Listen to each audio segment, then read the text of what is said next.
Okay, in this segment we're going to cover removing the valve cover. This valve cover is very simple. Now that we have everything out of the way for accessibility, there's only 4 nuts that hold it on. They're 10 millimeter cap nuts. We'll just remove those 4 nuts, and then we have to remove the rubber washer and or the rubber bushing and metal washer that fits in there, and that centers and locates it, but they can get kind of dry, rotten hard and really make it a hassle to get the valve cover off.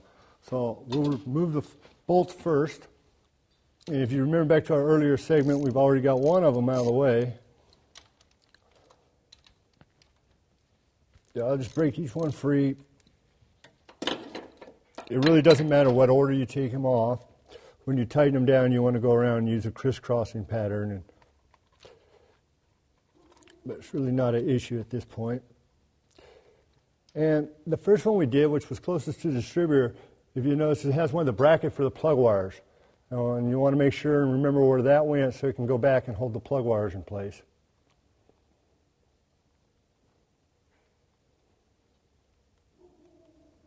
I'm going to keep all the nuts and parts together in groups.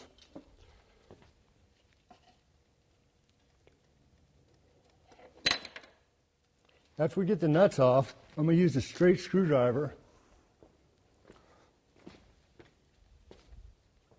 to break the rubber bushings and washers free. I just stick them under one corner and just use a twisting motion, and that breaks them free, and you just kind of walk around it. And just go around gently, taking your time.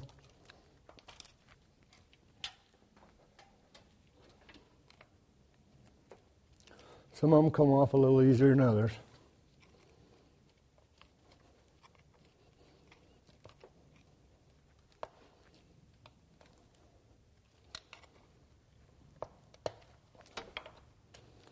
Okay, now that you've got those off, sometimes it's necessary to just give a soft tap to the valve cover to actually break it free, because you'll get an adhesive action happening between the valve cover gasket and the cylinder head. It usually doesn't require much force to do this.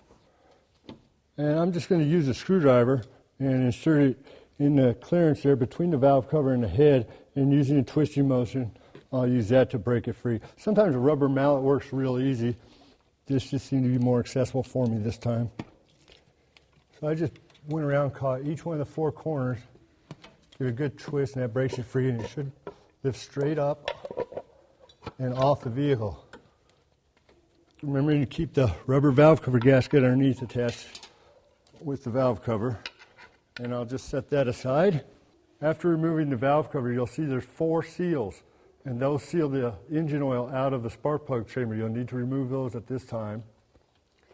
And that gives us accessibility to the valves. So please watch our next segment, and we're going to cover setting the engine on top dead center, cylinder number 1, compression stroke.